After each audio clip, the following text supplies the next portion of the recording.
Aujourd'hui, on va parler d'un thème d'actualité. On va parler de la guerre en Ukraine et plus précisément l'impact économique que ça a. Alors, on va essayer de voir un petit peu quelles sont les influences de cette guerre sur l'économie mondiale. Et puis, vous allez voir qu'il y a quand même des choses assez étonnantes auxquelles on ne penserait pas forcément au premier abord. Mais peut-être avant de parler de ces choses étonnantes, on va regarder un peu avec Florian les choses qui nous concernent plus directement, où on voit déjà un impact, peut-être par rapport au prix du carburant. Qu'est-ce que tu peux nous dire là-dessus, Florian? Exactement. Alors, on peut voir que depuis fin février, donc depuis que la guerre a éclaté en Russie, on a eu Mhm. une augmentation en Europe en moyenne de plus de 20-25%, voire même 30% à certains endroits des prix de l'essence. C'est Donc, énorme. c'est énorme. Et il y a deux raisons à cela. C'est que on sort quand même gentiment du Covid. On en parle de moins en moins. Mhm. Et les gens commencent un tout petit peu à voyager. Donc, comme ils voyagent plus, il y a plus de demandes d'essence. Ça a aussi des répercussions sur le prix du gaz, non seulement parce qu'on est en hiver et que les gens vont se chauffer, certains au gaz, d'autres au Mazout. pétrole, mais du coup, ça va faire une forte demande avec très peu d'approvisionnement. Et en plus de ça, il y avait l'oléoduc Nord Stream, donc pour le gaz en provenance de la Russie avec la société qui est propriétaire Gazprom, qui est une Mhm. société russe, qui, à cause des sanctions européennes, n'a jamais été, enfin, il est terminé, mais il n'est pas en fonction depuis fin 2021. Donc, on a beaucoup, beaucoup de demandes, très peu d'offres, et comme à chaque fois, ça fait augmenter les prix. Et pour dire, même aux États-Unis, alors, l'impact, il est moins conséquent. Si on regarde aux États-Unis, les prix moyens de l'essence, ils ont augmenté depuis le mois de janvier de seulement, entre guillemets, 20%. Donc, Mhm. il y a une moins forte influence qu'en Europe.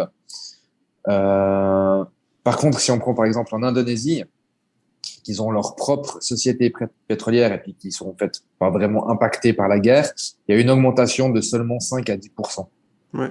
Donc c'est assez marrant de voir en fonction des pays Mais moi, les de différences. ce que j'ai compris, pour l'instant, il n'y a pas de manque de pétrole ou de gaz, etc. C'est juste les gens qui ont peur, les marchés qui ont peur, et du coup, ils achètent en avance pour faire des provisions. Et en fait, du coup, physiquement, il n'y a pas assez de pétrole ou de gaz. Il y en a assez. Il n'y a rien qu'à changer. Finalement, ils continuent à livrer, comme tu disais. Enfin, là, tu parlais du Nord Stream 2, je crois, le nouveau pipeline, mais il y a encore les autres qui tournent Exactement. sans aucun problème Oui, pour l'instant. Et, et du coup, ce que j'avais vu, moi, ce qui était intéressant, c'est qu'il n'y a pas de pénurie de pétrole, il n'y a pas de manque de pétrole quelque part. Il n'y a rien qu'à changer entre la demande et puis plus ou moins l'offre. Sauf que les marchés, ils anticipent que peut-être il y aura moins d'offres, comme tu disais avant, pas à cause de la guerre, justement. Ce qui, pour l'instant, physiquement, n'est pas le cas, si je ne me trompe pas. Et c'est ça qui est ah, marrant, c'est de se dire que les prix ils augmentent, alors qu'au final, physiquement, ça n'a pas tellement changé encore. C'est plus une ouais, prévision pessimiste pour la suite. exactement. Alors après, c'est un peu difficile à dire parce que personne ne voit vraiment les stocks, mais c'est toujours une question d'offre et de demande. Et c'est vrai qu'il y a beaucoup plus de demandes que d'offres actuellement, et c'est quand même ce qui fait augmenter les prix. Après, ça ne veut pas dire que cette demande, elle est utilisée, parce qu'il y a une notion de stockage, comme tu le disais. Donc les Mm. gens n'utilisent pas forcément, mais c'est une question d'achat et de vente au niveau des traders qui vont acheter Mm. pour des compagnies des grandes quantités. Et là, la demande, elle est très forte pour du stockage. Mais effectivement, c'est juste de relever ça. Ça ne veut pas dire que le consommateur final, toi, moi, vont forcément l'utiliser. C'est plus une prévision des marchés de se dire, voilà, on est en hiver, s'il y a un blocage complet, il faut qu'on ait de la réserve, parce que si les gens ils peuvent pas se chauffer, on pourrait avoir des gros problèmes. Mm. Après, derrière ça, il y a quand même aussi des manipulations de marché sans rentrer dans des théories complotistes. Mais c'est vrai que c'est un petit peu étonnant quand on se positionne d'un point de vue financier que, par exemple, les États-Unis, ça relève bien ce que tu dis, les États-Unis, ils ont une augmentation du prix de l'essence alors qu'ils ont leur propre pipeline aux États-Unis directement. Donc, techniquement, d'un point de vue relation directe, il n'y en a aucune, de la même manière que l'Indonésie, sauf que les États-Unis ont 20% d'augmentation et l'Indonésie, ils sont entre 5 et 10%. Là, je pense Donc, on peut expliquer ça ouais, parce que déjà, le marché du pétrole, il est quand même assez globalisé. Donc forcément, si tu as des grosses augmentations quelque part, ça va influencer le reste aussi. Et puis peut-être aussi, je Mhm. sais pas, mais que du coup, il y a aussi des gens qui achètent le pétrole américain qui sont pas aux États-Unis. Je sais pas si c'est vrai ou pas, mais du coup, si c'est le cas, bah, ça veut dire que peut-être cette demande, elle est aussi plus forte ailleurs.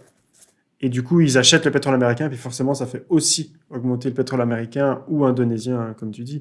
Ou alors aussi, c'est simplement que eux-mêmes, ils veulent aussi faire des réserves en prévoyance d'une crise plus importante, hein. Ça, c'est aussi possible. Alors, c'est surtout que le marché, il est dumpé et puis que dû au Covid et à tous les investissements qui ont été faits, toute la création monétaire qui a été faite, et ça pas qu'aux États-Unis, mais d'un point de vue mondial, la planche à billets, elle a tourné comme, comme jamais, j'ai envie de dire. Il y a Hmm. énormément d'argent en circulation et cet argent, il faut bien en faire quelque chose. Si on veut que l'économie, elle tourne, eh ben, c'est avec des choses comme ça. C'est ce qui facilite aussi justement tout cet achat d'essence, notamment aux États-Unis, et puis qui a peut-être moins d'impact ici en Indonésie parce qu'il y a eu moins grosse d'influence déjà par rapport à cette création monétaire. Ouais, ouais, c'était peut-être moins impacté. Et du coup, ouais, comme tu disais, il y a le prix de l'essence, c'est le truc le plus direct qu'on a vu à la pompe, plus de 2 euros le litre. Sur les Ah, autoroutes, c'est cher, hein. j'ai même vu des 2,40, des choses comme ça. Donc là, ça vient quand même cher. Et puis après, il y a la partie gaz, où là, c'est surtout pour peut-être les professionnels et puis les gens qui chauffent au gaz qui auront un impact. Mais là, on a vu aussi déjà les prix qui ont augmenté fin de l'année dernière. Et puis là, c'était un peu le coup de grâce. Et de ce que j'ai vu, le prix du gaz, il a commencé à diminuer. Donc, au début de l'invasion, de la guerre, il y avait une grosse élévation du prix. Et puis maintenant, les marchés ils se Mhm. sont un petit peu calmés. Je dis bien un petit peu, puis il est un peu redescendu. Et je crois que pour Exactement. le baril d'essence, c'est aussi un peu la même chose. Il est redescendu un petit peu. Il est toujours à des niveaux très élevés, Oui. mais ça se stabilise un peu. Parce qu'ils voient justement que je pense que ça, pour l'instant, ça n'a pas trop d'impact. Là où ça risque d'avoir un impact, c'est si je me souviens bien, tous les contrats européens avec la Russie pour tout ce qui est gaz et essence, pétrole, ils sont en euros. Sauf que avec les sanctions, etc., la monnaie de la Russie, le rouble, a bien perdu. Ce qui fait que eux, se faire payer en euros, c'est pas du tout avantageux. Ils perdent beaucoup d'argent. Et si je me souviens bien, maintenant, ils veulent obliger à payer en monnaie russe, donc en rouble, avec des banques russes. Et comme ça, eux, ils perdraient beaucoup moins d'argent. Enfin, ils recevraient de l'argent qu'ils veulent par rapport au prix du pétrole et du gaz. Mais les Européens ne sont pas d'accord de faire ça. Du coup, est-ce qu'on va arriver à une impasse? Et je crois qu'en plus, ils disaient que l'ultimatum, c'était jusqu'à aujourd'hui. Après, ils seraient obligés de payer en rouble. Donc, je ne sais pas qu'est-ce qu'ils vont faire. Est-ce qu'ils vont vraiment couper les robinets de gaz et de pétrole? Et si c'est le cas, là, je pense qu'on n'est pas prêt de voir monter, enfin s'arrêter la montée du prix de ces matières-là. Ah, c'est vrai qu'il y a deux choses dans ces sanctions économiques. On peut avoir certaines personnes, j'ai entendu beaucoup de discours de personnes qui disent ah ouais mais c'est n'importe quoi, qui puissent bloquer justement, qui puissent autant d'un côté la Russie dire non on veut se faire payer en rouble, ou d'un autre côté l'Europe de prendre par exemple, on a vu ces yachts, le fameux yacht là, Hmm. qui avait été confisqué pour les sanctions européennes. Et en même temps, moi j'ai envie de dire je préfère qu'ils le fassent comme ça plutôt qu'on fasse comme c'était le cas il y a 200 ans en arrière, ou il y a même moins longtemps que ça, il y a même une centaine d'années en arrière, où on envahissait un pays et puis que ça faisait une guerre mondiale. Donc, Hmm. à mon avis, les sanctions économiques, des fois, elles sont un tout petit peu risibles. On rit beaucoup des politiques, mais en même temps, il n'y a pas grand-chose d'autre à faire si on veut éviter qu'il y ait beaucoup de morts Ouais. pour rien, j'ai envie de Essayer dire. de d'avoir un Donc, ils font impact non militaire, quoi. exactement, exactement. Et après, l'autre chose qui est importante peut-être à préciser, c'est le prix du kérosène. Il y a eu, je sais pas si tu as regardé un tout petit peu les prix des billets d'avion par rapport à il y a quelques semaines, rien que quelques semaines en arrière, c'est tous les jours des énormes augmentations. Et Ah ouais. là, même l'Asie, par contre, elle est aussi impactée. Il y a des changements. J'ai regardé pour un billet d'avion, c'est le double du prix en 2 semaines. Ok. C'est Alors, j'ai passé du pas. simple au double à cause de l'augmentation du carburant. Donc, c'est bien précisé dans les prix du billet. Ouais, ouais. C'était un billet à environ à 500 euros. Il passe à 1000 euros Ok. à cause de 500 euros d'augmentation Oui, du prix de, enfin, l'augmentation du, ils ont bien ouais. profité de cette augmentation. Je suis pas sûr que le prix du carburant il a doublé pendant ce temps-là, quoi. Mais ouais, Alors, encore une fois, comme tu disais avant, ils anticipent la demande. Donc, ils anticipent, puis ils n'ont pas envie de se retrouver avec des billets ou avec des voyages qui sont à pas cher. perte. Ouais, Donc, ouais. ils mettent beaucoup plus que le prix réel Pour compenser aussi peut-être ceux qui ont déjà pour vendu peu compenser, cher. Ouais. en plus. Ouais. Ouais, ça c'est vrai, le prix des avions, on pourrait presque faire une fois une vidéo dessus parce qu'il y a quand même des choses assez aberrantes. Là, j'avais une amie, elle a trouvé des billets d'avion EasyJet pour faire, je crois, Genève en Suisse jusqu'à Barcelone pour 5 francs suisses, 5 euros quoi. Et là, tu te dis, mais Ouais. comment est-ce qu'ils font c'est bon, ces prix d'appel quand tu parles du climat et tout ça, du carburant qui augmente, puis tu trouves des billets dans ces prix-là, tu te dis, mais il y a un truc qui joue pas quoi. Bref, on Ouais. s'éloigne de l'Ukraine. Donc là, on a vu un peu l'impact par rapport au carburant. C'est vrai que parce que la Russie, c'est quand même un grand exportateur d'hydrocarbures. Donc c'est vrai que forcément, ça a un impact. Et là, on n'est pas au bout de nos surprises, justement, avec ces histoires de paiement en roubles. Ça, on le saura dans les jours et semaines qui suivent. Mais sinon, ce que les gens ils savent peut-être un peu moins, c'est qu'entre la Russie et l'Ukraine, c'est vraiment des gros producteurs de céréales. Donc ça a une grande influence autant pour l'Europe. On dit souvent que l'Ukraine, c'est le grenier de l'Europe. Donc ça veut bien dire ce que ça veut dire. Et aujourd'hui, forcément, avec la guerre, alors là, c'est encore l'hiver, mais le printemps arrive à grands pas et l'été aussi. Et on se demande, est-ce que l'Ukraine va pouvoir continuer à avoir la même production de céréales, etc., pour l'Europe. Mais à mon avis, je pense que tout le monde est assez au clair avec ça, que ce ne sera pas le cas, parce que quand tu as la moitié de ton pays qui est en guerre, la plupart de tes hommes qui sont occupés à faire autre chose que de l'agriculture, ça devient difficile d'atteindre les mêmes quotas. Ce qui fait que là aussi, sur le marché des matières premières, mais plutôt alimentaires, type céréales, blé, etc., là aussi, il y a déjà une grosse augmentation des prix. Et surtout, au-delà d'avoir juste une augmentation des prix comme le pétrole, c'est une crainte d'avoir des manques de ces matières-là, surtout en Europe, mais pas que, parce qu'au final, la Russie et l'Ukraine, ils exportent aussi pas mal en Afrique. Et là-bas, bah, eux, effectivement, des fois, ils ont des climats un petit peu plus compliqués, donc ils sont obligés d'importer certaines matières. Et donc, eux, ça aurait un impact relativement important et très négatif parce que là, on parle de nourriture. À la limite, si on a moins de carburant, ben voilà, on se déplace moins, on peut vivre encore avec. Par contre, quand on a moins de nourriture, voire pas de nourriture, là, ça devient tout de suite plus compliqué où on s'attaque à des problèmes d'une autre nature. Et là, justement, les économistes, ils ont un peu une peur, justement, que en fait, cette guerre, elle ait C'est un parfait. impact mondial par rapport à la nourriture.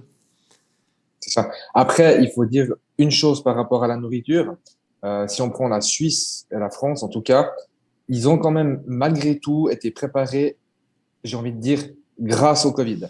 C'est Mm. vrai que ça a été le cas dans les années 60-70, 60-70, quand il y avait toutes ces guerres, les dernières grosses guerres qu'on a pu connaître, notamment au Vietnam, etc. Et jusqu'à présent, jusqu'après dans les années 90, 2000, 2010, on en parlait beaucoup moins parce que la nourriture, elle était à profusion. C'est vrai qu'avec le Covid, ils se sont rendus compte qu'il peut y avoir très vite des pénuries du moment que ça tournait plus. On le Ouais. voyait avec des choses toutes simples, mais comme le papier de Logistique. toilette. Voilà. Et maintenant, en tout cas, la Confédération suisse, c'est quelque chose qu'ils ont pris très au sérieux et ils regardent pour l'importation de matières premières pour pouvoir non seulement avoir de quoi produire, mais aussi avoir des graines. Par exemple, avant ça, jusqu'à il y a une trentaine d'années en arrière, ils avaient des grains de café, ils avaient des réserves de grains de café. Ça Mhm. peut paraître quelque chose de tout bête. J'ai regardé une conférence du Conseil fédéral et il disait avoir ces réserves, au final, ça a un coût et qui était plus forcément jugé nécessaire jusqu'à il y a 2, 3 ans en arrière. Et puis maintenant, depuis ce Covid, depuis ces nouvelles guerres qui risquent d'arriver dans les prochaines années, avec les sécheresses, avec tout ce qu'on voit, des changements climatiques aussi, eh ben, c'est quelque chose qui redevient sur le devant de la scène. Mhm. Et c'est vrai que la grande différence entre l'Europe et l'Afrique, c'est peut-être que l'Europe, financièrement, on a beaucoup plus de quoi Mhm. être autonome pour se préparer à ça, alors que l'Afrique sont, sans aucune méchanceté, mais ils sont beaucoup plus sous perfusion. Pour la Mhm. plupart des pays, ils dépendent de l'aide de l'Europe et d'autres pays Alors aussi parce qu'ils sont abusés. Hein. C'est pas une critique par rapport à l'Afrique, mais ils sont beaucoup plus dépendants des Hmm. aides étrangères par Ouais, rapport à ça. ça c'est vrai. Ce que tu dis par rapport aux réserves, on a le luxe de pouvoir faire un peu des réserves et je sais pas comment c'est dans les autres pays comme en France, mais c'est vrai qu'en Suisse, il y a un plan où certaines matières qui sont considérées comme essentielles, on doit avoir des réserves. Puis là, j'avais vu il y a pas longtemps encore, justement, c'était exactement pour ça, le blé. Il y a Ouais. des entreprises qui fabriquent la farine, ben, elles sont mandatées par la Confédération suisse pour avoir au moins 3 mois de réserve. Alors qu'elles, en temps normal, peut-être qu'elles auraient besoin de 2 semaines de réserve pour fabriquer leur farine. Et elles sont payées par la Confédération pour avoir des stocks plus importants, pour justement pallier à des crises un peu comme ça. Et je sais aussi que c'est le cas pour l'essence. Je crois qu'on doit avoir l'équivalent de 3 mois de consommation d'essence en réserve au cas où il y a une coupure ou quelque chose. Donc c'est vrai que ça va aider. Ça n'empêche pas que les prix vont augmenter, que alors, ils ne pensent pas que la pénurie, elle viendra peut-être cet été, mais peut-être plutôt cet automne, voire l'année prochaine, si ça continue. Euh, C'est ça, c'est à long terme. exactement, ouais. Après, l'avantage aujourd'hui, c'est qu'on est dans une économie assez globalisée, et ce qui fait qu'on peut aussi, s'il y a un endroit, un conflit, on peut aussi essayer d'avoir d'autres endroits sur la planète qui sont épargnés, qui, eux, peuvent un peu mettre les bouchées doubles pour compenser. Et puis au final, pour eux, bah, ils sont contents. Ça leur fait du business aussi, des opportunités de marché. Donc ça, c'est peut-être l'avantage par rapport à il y a 50 ans où on était moins globalisé. Aujourd'hui, c'est plus facile de trader, d'échanger, d'acheter à l'autre bout de la planète pour éviter une famine, quoi. Alors, c'est sûr que c'est un peu moins écologique, mais si c'est pour que les gens ne meurent pas de faim, c'est quand même mieux, quoi. Il y a une question Sinon, écologique, il y a une question économique aussi, parce que c'est vrai que les prix des transports, j'ai regardé ça aussi l'autre jour, ils ont été augmentés de 3, un facteur 3 ou 4. hmm, Donc, si tu voulais prendre un conteneur, l'envoyer de la Chine vers l'Europe, et que ça coûtait, on va dire, je crois que c'était à peu près les prix 5 000 $ pour un conteneur entre la Chine et l'Europe. Actuellement, on est à 20 000 $. ouais, c'est juste. Donc, il y a aussi une question de coût, encore une fois, par rapport à l'offre et la demande. Ouais, et puis là, ça n'a pas aidé, comme tu dis, avec le transport, parce qu'il y a eu le Covid, le boom après Covid qui était plus important que prévu. Du coup, déjà là, tous les prix de transport ont augmenté, plus maintenant le carburant. Donc là, on est vraiment dans des prix de transport, comme tu dis, qui ont fait x3, x4, x5. Et là, ça va se ressentir sur les produits. Alors, c'est sûr, quand tu prends un iPhone où tu en mets 10 000 dans un container, ça coûte 7 centimes l'envoi de l'iPhone. Ça va pas changer grand-chose s'il est 8 centimes ou 9 centimes sur le prix de ton iPhone après. Mais par contre, Mhm. sur d'autres produits, ça a un impact plus important. D'ailleurs, si on reste un peu dans la technologie, c'est quelque chose qui est un peu moins connu. Euh, pour fabriquer, en fait, la plupart des fondeurs, donc ceux qui font les puces électroniques, ils sont en Asie. Hein. Euh, Mhm. et ils utilisent des machines pour justement graver ces puces qui, elles, utilisent plusieurs gaz qu'on n'entend pas souvent, comme par exemple le néon et du palladium. Et ce qui est intéressant de savoir, c'est que la plus grande partie de la production mondiale de ces gaz, notamment du néon, elle est fabriquée en Ukraine. Et forcément, à cause de la guerre, les deux OK. usines qui fabriquaient ça, elles ont fermé. Si je ne me trompe pas, ces deux usines-là, elles représentent 45% de la production mondiale de néon, si je ne m'abuse pas. Ah ouais. Parce que justement, il y a en fait ce néon, il est extrait d'eau de gaz qui vient de l'industrie russe, si je ne me trompe pas. Donc là, on voit que En plus, voilà, ça va un ça va peu pas freiner. aider. Et du coup, bah, ce gaz, il est utilisé pour faire fonctionner les machines qui font les semi-conducteurs. On sait déjà qu'aujourd'hui, il y a la crise du semi-conducteur, il y a tout qui est plus cher, il y a des délais de fou. Donc, avec ça, c'est pas tellement une bonne nouvelle pour le futur. Après, ils disent que les grands fabricants, ils ont des réserves de ce gaz pour plusieurs mois. Donc, on n'aura pas un impact direct. Ils ont peut-être le temps de pouvoir relancer la production, trouver d'autres fournisseurs, etc. Par contre, pour les plus Mhm. petits fondeurs, eux, ils ont des réserves de peut-être quelques semaines ou quelques mois. Donc là, ça risque d'avoir un impact pour les entreprises un petit peu plus petites dans ce domaine-là. Donc pour nous, sur le moyen long terme, il faudra voir ce que ça donne aussi. En espérant que l'autre côté, la crise, elle diminue un petit peu pour les semi-conducteurs. Pas on est à un niveau très haut, plus encore ça qui vient se rajouter. ça Ouais. risque de faire pas mal de choses. Après, est-ce qu'il n'y aurait pas justement là, alors pas pour moi, parce que c'est pas du tout mon domaine, je pense pas forcément pour toi non plus, mais est-ce qu'il n'y aurait pas aussi justement des opportunités là pour des entreprises de se développer, que ça soit alors justement plus en Ukraine, mais dans d'autres Mm. pays, pour fabriquer ça, pour créer. On parle beaucoup de problèmes actuellement, que ce soit pour les transferts d'argent, il y a eu le cas, on en parlera après, mais il y a eu des problèmes pour les transferts d'argent. Moi, je pense que ce genre de choses, que ce soit le Covid ou que ce soit des guerres, bien sûr que ça fait du mal à beaucoup de monde, mais je pense que c'est aussi dans un moment que ça laisse l'opportunité à des nouvelles Mm. entreprises, à des nouveaux marchés, en fait. Bah, c'est Je sais sûr pas ce que tu en que penses. une crise, de manière générale, ça redistribue les cartes. En tout cas, ça les chamboule. Et donc là, si tu es opportuniste, attentif, entrepreneur, il y a toujours des choses à faire. Souvent, les richesses, elles sont faites pendant les crises. Les gens qui rachètent de l'immobilier pas cher, des gens qui voient une opportunité et puis qui se lancent dedans. Donc là, effectivement, pendant les crises, il y a des hauts et des bas. Donc forcément, il y a aussi des opportunités à se faire de business. Après, du business comme ça, c'est quand même assez spécifique, ça demande des infrastructures assez lourdes. Bien sûr. Et puis, s'ils produisaient la 45% de la matière, il faut y aller pour aller à ce niveau-là. Et puis, une usine, ça ne se construit pas en 3 mois non plus. Donc, il y a un peu tout ça qui fait que c'est possible, hein, je pense. Mais, ou alors, je pense que c'est plutôt les autres. Faut demander à Elon Musk. Voilà, il le fait en un an, même pas. Mais là, c'est plutôt, je pense, les usines actuelles qui ont l'opportunité de prendre des parts de marché, ou en tout cas Mhm. pour satisfaire la demande mondiale. Ouais. Et toi, tu voulais parler un petit peu des comptes bancaires, c'est ça ou... Alors ouais, les comptes bancaires, ça c'est quelque chose dont on peut parler. C'est vrai que la crypto-monnaie maintenant, on en a parlé l'autre fois, on en a déjà parlé plusieurs fois même sur cette chaîne, les gens le connaissent. Mais c'est vrai que, encore une fois, on voit la valeur ajoutée de cette blockchain, de cette crypto-monnaie, quand il y a des sanctions qui sont prises, en tout cas d'un point de vue européen sur les finances. On a ce qu'on appelle le système SWIFT, donc Société for Worldwide Interbank Financial Telecommunication. On voit Mhm, souvent code BIC SWIFT sur les comptes mhm, bancaires. Et là, c'est ça. Donc ça, c'est une société coopérative de droit belge qui, en fait, c'est un conglomérat de banques qui fait que c'est eux qui décident sur toutes les transactions. Donc, comme là, quand il y a des blocages ou des sanctions de l'Europe vis-à-vis de la Russie, c'est SWIFT qui est mandaté pour stopper tout ça. mhm.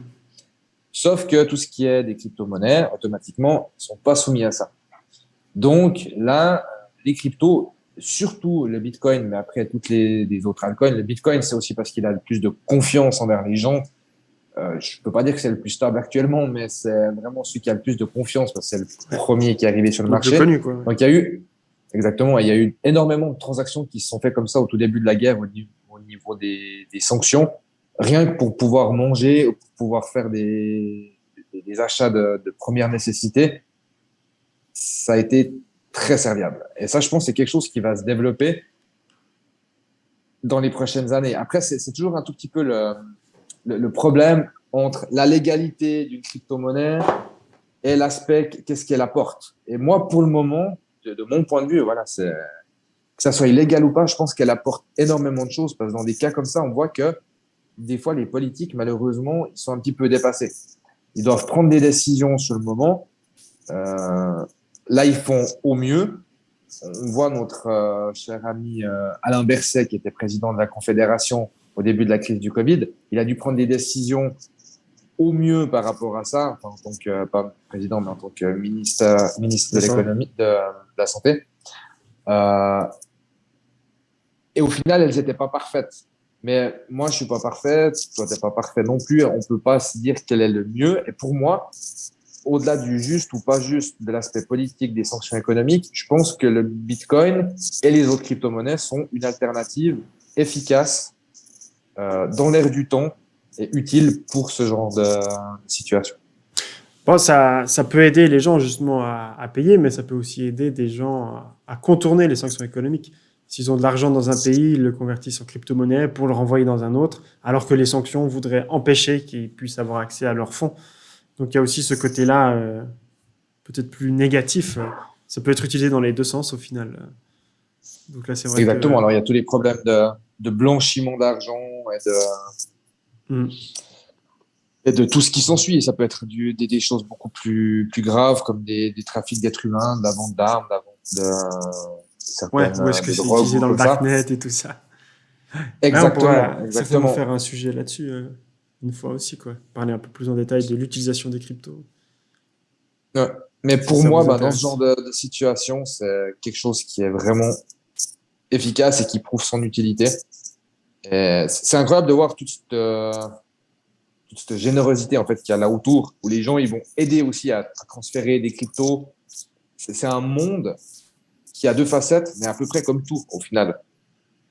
Si je te donne un pistolet, tu peux en faire quelque chose de très bien parce que tu vas pouvoir arrêter un homme qui est en train de faire du mal à quelqu'un d'autre ou qui serait en train de le tuer. Ça peut l'arrêter ou tu peux faire du mal à quelqu'un. Comme tout, un Mm. couteau de cuisine, tu peux préparer un merveilleux plat en tant que chef cuisinier ou tu peux transpercer quelqu'un pareil. Donc, pour moi, la crypto, c'est un peu pareil. Je pense qu'on peut bien l'utiliser. Il faudra peut-être qu'il y ait plus de sections sur les personnes, plus de sanctions sur les personnes qui l'utilisent à mauvais escient. Mais si elle devient contrôlée par l'État ou par des associations comme l'association SWIFT, eh ben, j'ai peur qu'il y ait un peu une sorte Bah après, c'est plus décentralisé, quoi. de mainmise. Exactement, qu'il y ait une sorte de mainmise dessus et c'est pas le but. Mm.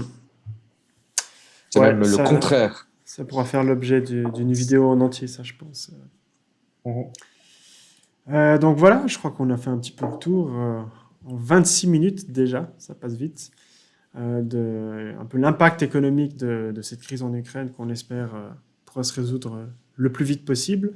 Si vous appréciez ce genre de contenu, n'hésitez pas à vous abonner à notre chaîne. On va essayer de faire régulièrement des vidéos sur l'économie, la finance, les cryptos, Internet, comment gagner de l'argent, etc. Donc on échange volontiers là-dessus et si ça vous intéresse, abonnez-vous et puis n'hésitez pas à mettre un commentaire sur les sujets qui vous intéressent. Donc moi je vous dis à bientôt et bonne journée Florian. Bientôt, bonne journée.